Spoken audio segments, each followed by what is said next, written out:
Hi everyone. Can we get real for just a second? I want to have some real talk about emotion. I think we've all been told at times that we need to cheer up or just get happy or to stay positive. But the truth is, life hands us a whole range of circumstances. And with those circumstances, we experience a wide range of emotions. And every one of those emotions is okay. It's healthy, it's normal, and it's human. So today I want to talk about why it's not only okay to feel sad or grumpy or embarrassed or anxious, but it's actually healthy to allow yourself to feel those things. And yes, we will also talk about how happiness and joy fit into that picture, because we are all human and we all deserve to feel good. Number one, emotional balance helps us to build resilience. I think we all understand that life can be hard sometimes, and that we can sometimes be handed challenges that are really difficult. And with those difficult circumstances come difficult emotions. When we haven't been allowing ourselves to feel a range of emotion, it can be really hard for us to experience those difficult times, and it can be really difficult for us to know how to navigate the feelings that we're feeling. Just like strengthening a muscle, it's those challenges, it's those difficult experiences that actually provide the strength that we need in order to live our lives more effectively. Reason number two, there's opposition in all things. Just like Newton's third law, for every action, there is an equal and opposite reaction. The depth of your sadness can help to facilitate and add capacity to experience real and lasting joy. Without that contrast, we wouldn't really be able to recognize happiness when we were experiencing it. The third reason is authentic connection. When you allow yourself to feel and express your emotion, you actually become more real, more authentic. And in that authenticity, connection becomes easier, it becomes closer, it becomes deeper. Not only with other people, but with yourself as well. And let's face it, people feel safer to be around when they're being their real, authentic selves. I used to hold back those uncomfortable emotions. I thought that if I ignored sadness and anger, then they would just fade away. But all I did was numb my ability to feel real joy.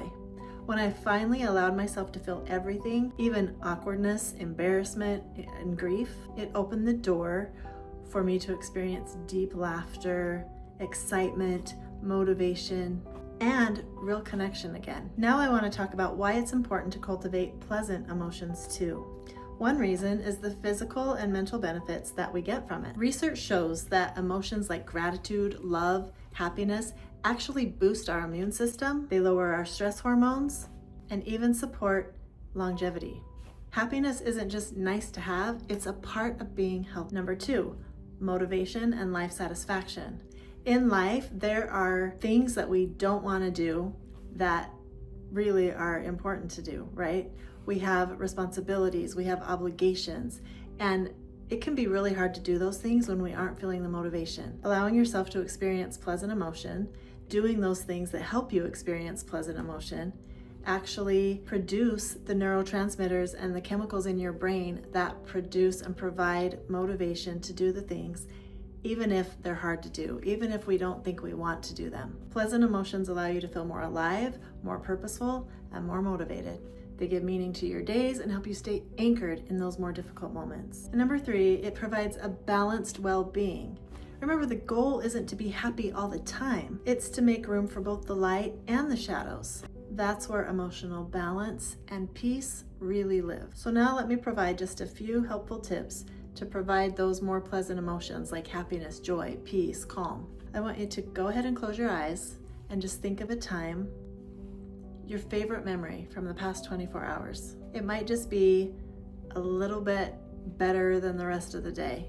It might have only lasted for 5 minutes or 5 seconds, but what was your favorite memory from the past 24 hours? What was it that made that moment your favorite? How did you feel? What were you doing? What were you thinking about? Think about it as if you're back there experiencing it all over again. What were you thinking about? What were you doing? Can you feel it again now? Allow that feeling to fill you again. And then throughout the day, look for other reasons to feel that way again. And if you can't find them, make them. Remembering the thoughts that you had, the things that you were doing, you can create the emotions that you want to feel. A second tip is to practice mindfulness and gratitude. To me, practicing gratitude is more than just creating a list of things you're grateful for. but it's actually going into the why.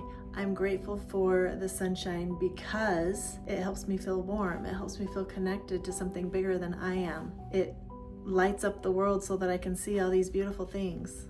Mindfulness brings your mind to the present. We've been gifted with 5 senses that can really help us become more mindful of our surroundings, of our body, of our present moment right now. And that mindfulness can really facilitate attitudes of gratitude and those pleasant emotions. The third tip is to engage in doing things that you love to do. These are not just nice to have if you have time. These aren't just selfish actions that only some people get to do. It's actually imperative that we engage in at least 3 things that we enjoy doing simply because we enjoy doing them every single day. Whether it's music, movement, spending time in nature, those feelings of joy, happiness, and peace often return when we're connected to the things that light us up. So if this message resonates with you, I'd like to hear your thoughts. Drop a comment below about a time when you allowed yourself to feel even those unpleasant emotions, provided healing or growth or a greater sense of peace and happiness. And if you're craving a community where we can explore this kind of emotional awareness together, come join me in the Voice Collective. It's a safe, supportive place to expand your emotional range, connect with like-minded people, and rediscover your voice and your peace in the process. You're not alone in this, and every single emotion is a part of your virtue, your power, and your purpose.